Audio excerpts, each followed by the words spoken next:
नौ दिन आहे माता रहलहुँ उपास माहे रहलहुँ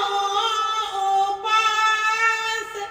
मोहे तैयो नहीं सुनी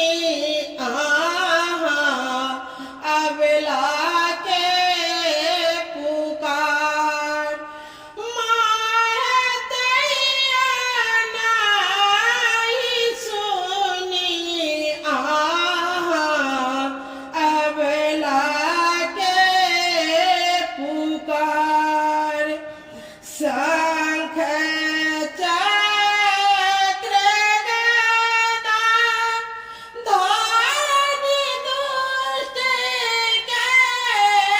संहार माहे दुष्ट के संहार माहे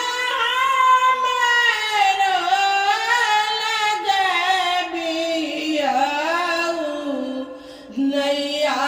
बेरा पार माहे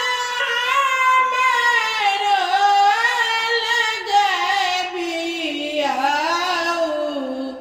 नैया बेरा पार लाले रंग चुनरी अड़हुल के माल माहे अड़हुल के माल मोहे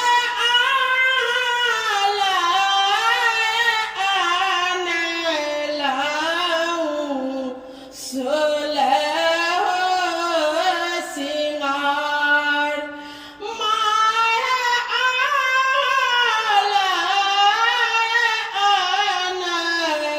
आनलहुँ सोलह सिंगार सिर के